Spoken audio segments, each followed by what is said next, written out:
Allotted time is 4 minutes. Don't waste. भाई sir, आप क्या करोगे? सबको 4 मिनट दिए तो Take 1 minute. आप मना करो, मैं बंद कर देता हूँ उसको। क्या दलितों को सबसे आखिरी में नंबर मिलेगा और बोलने का मौका All मिलेगा? individuals are having क्या मजाक कर रहे हैं सर आप? No, all independent people are having only 4 minutes. You take. Sir independent में अपनी पार्टी का मेंबर हूँ सर, और जीत के आया हूँ सर, किसी की दया में नहीं आया। Take 1 minute and finish. Sir कल भी बोले तो एक दलीय पार्टी के लोग, आप मौका दो सर। मूछे रखने पर हत्या होती है, महिलाओं पे, छोटे मासूम बच्चों पर रेप हिंसा होती है। एनसीआरबी का डाटा देकर डर लगेगा। यही 1 किलोमीटर में संविधान को जला गया, और महाराष्ट्र के परभनी में अभी भी संविधान को नष्ट किया गया। श्री चंद्रशेखर आजाद, धन्यवाद सभापति जी। आज हम संविधान की गौरवशाली यात्रा पे जो 75 साल की बात कर रहे हैं, ये इनका काम है। धन्यवाद सभापति जी। आगे सर, आगे। आज हम संविधान की गौरवशाली यात्रा पे बात करने के लिए चर्चा कर रहे हैं। कल से ये चर्चा चल रही है सर। मैंने बहुत सारे दोनों पक्ष के और जितने भी हमारे मेंबर हैं सुना सर, उनको बड़े बड़े नेता हैं सर। इसके भाग 1 में लिखा हुआ है India that is Bharat, Hindustan नहीं लिखा हुआ है सर। लेकिन सारे नेता संविधान पे चर्चा कर रहे हैं, लेकिन हिंदुस्तान ही कहेंगे, भारत कहने की हिम्मत नहीं जुटा पा रहे हैं। ये बड़ा सवाल है सर कि क्या संविधान के हिसाब से बात रखी जा रही है।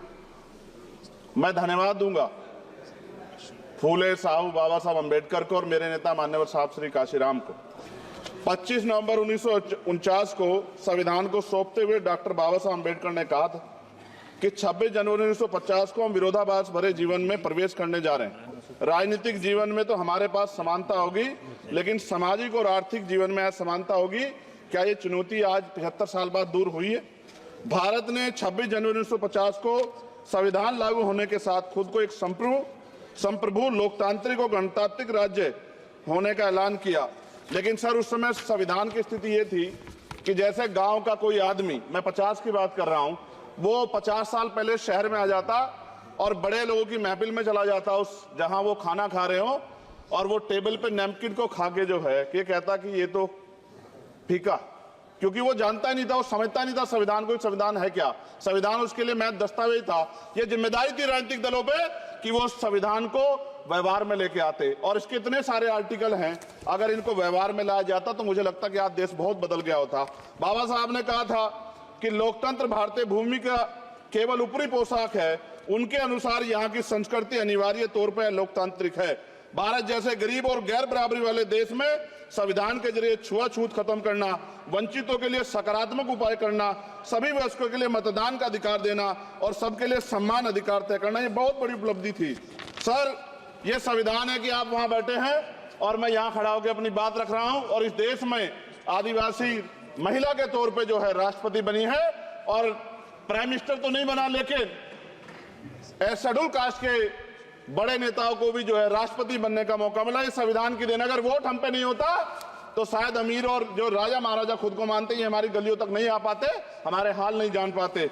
आजादी का मतलब सर सिर्फ अधिकार पाना भर नहीं है, इसके लिए हमारे संविधान में सरकार और नागरिकों के अधिकारों के साथ साथ उनके कर्तव्यों का विस्तार से उल्लेख किया गया है। बाबा साहब ने संविधान सभा में दिए गए भाषण में कहा था कि स्वतंत्रता आनंद का विषय है, पर अब हमें अपनी जिम्मेदारियों पर भी ध्यान देना होगा। संविधान ने सुनिश्चित किया कि रानी के पेट से राजा जन्म नहीं लेगा, वोट से नेता तैयार होगा। आर्थिक बराबरी के लिए सरकार क्या कर रही है? गरीब और गरीब हो रहा है और अमीर हो रहा है। सुबह उठते कहीं बम की धमकी मिलती, कहीं दंगे की। ये अमृत काल है सर, यह धमकी काल है। कितना बढ़ रहा है आर्टिकल 15 सर। भारत में आज भी घोड़ी चढ़नी बैठने होती है। सर क्या दलितों को यहाँ भी बोलने का नहीं सर? अगर सबको 4 मिनट दे दो तो ये भेदभाव नहीं चलेगा दलितों के साथ। Time is 4 minute. Don't waste. भाई सर आप क्या करो, अगर सबको 4 मिनट दिए तो आप मना करो, मैं बंद कर देता हूँ उसको। क्या दलितों को सबसे आखिरी में नंबर मिलेगा और बोलने का मौका मिलेगा? क्या मजाक कर रहे हैं सर आप? No, all independent people are having only 4 minutes. You take. Sir independent में अपनी पार्टी का मेंबर हूँ सर, और जीत के आया हूँ सर, किसी की दया में नहीं आया। Take 1 minute and finish. Sir कल भी बोले तो एक दलीय पार्टी के लोग, आप मौका दो सर। मूछे रखने पर हत्या होती है, महिलाओं पे, छोटे मासूम बच्चों पर रेप हिंसा होती है। एनसीआरबी का डाटा देकर डर लगेगा। यही 1 किलोमीटर में संविधान को जला गया, और महाराष्ट्र के परभनी में अभी भी संविधान को नष्ट किया गया, उसकी कॉपी को। आर्टिकल 25-26 में संविधान में सभी को धार्मिक आजादी, कहाँ है दलितों की, मुसलमानों की, जैनों की, बौद्धों की, ईसाइयों की? छत्तीसगढ़ में सतनामी समाज को संविधान की अपनी धार्मिक आजादी के आधार पर जो है उनको अपमानित करके जेल में बंद कर दिया। संभल, अजमेर, अयोध्या सब इसका उदाहरण है। ये सरकार आलोचना डरती है। कितने लोग जेल में बंद है? मिरान हैदर, खालिद सैफी, उमर खालिद खान, सिफा खान, गुलफ्शा फातिमा और आजम खान साहब राजनीतिक विरोध में बंद है। सरकार यहाँ बैठी है, सरकार सामाजिक न्याय की बात करती है। बताए कितने दलित मुख्यमंत्री बना रखे हैं आपने? 13 ज्यादा सरकार स्टेट में सरकार है। कितनी महिला मुख्यमंत्री है? आपकी सरकार ने सुप्रीम कोर्ट के आदेश के बाद रिजर्वेशन प्रमोशन में जारी नहीं किया, और ओबीसी को पॉलिटिकल रिजर्वेशन आप देंगे नहीं देंगे, आप बताने का काम करें। मैं 75 साल की गौरव यात्रा में हम एक सभ्य समाज नहीं बना पाए, इसलिए जाति आधार पर SC ST OBC के बच्चों को प्राइमरी स्कूल से लेकर उच्च संस्थानों में भेदभाव किया जाता है। सरकार निरंकुश हो गई, कोई बुलडोजर से कार्रवाई करता है। कल मंत्री जी ने कहा हमने राष्ट्रीय पिछड़ा वर्ग आयोग बनाया, 69 शिक्षक भर्ती में उसकी सिफारिशों को नहीं माना। EWS के जरिए आपने संविधान पे आरक्षण के प्रावधान पे हमला किया। 1 मिनट में खत्म कर रहा हूं सर। संविधान सर, न्यायपालिका में आर्टिकल 124 ये कहता है सर, ये अधिकार जो है, Sanjay sir ji please conclude sir 1 minute में प्लीज संविधान में न्यायाधीशों की नियुक्ति का अधिकार राष्ट्रपति के द्वारा होना चाहिए, अभी तक नहीं हो रही है। All India judicial service commission कब बनेगा? क्या चंद परिवार ही सर जज बन सकते हैं? और आज हम सर, मैं सरकार से सवाल पूछना चाहता हूं सर, सेवाओं में SC ST OBC वर्ग का कितना प्रतिनिधित्व है?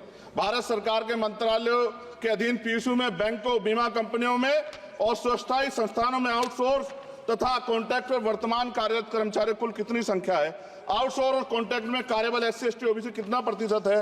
निजी क्षेत्रों में कार्यरत कर्मचारी उनके SC ST OBC की वर्ग लाभ। सर खत्म कर, लास्ट पॉइंट सर, मैं फिर स्पष्ट तौर पर कह रहा हूं सर, यहां बैठे SC और OBC के मेंबर से कह रहा हूं सर, उनको सामाजिक जिम्मेदारी का ध्यान भी रखना चाहिए। पार्टी के प्रति वफादारी के साथ साथ अपने वर्गों के प्रति ईमानदारी भी रखनी चाहिए। ईमानदारी नहीं होगी तो इन वर्गों का भला नहीं हो सकता, और हमें बहुत सरकारों से उम्मीद नहीं है। बहुत बहुत धन्यवाद सर। Thank you.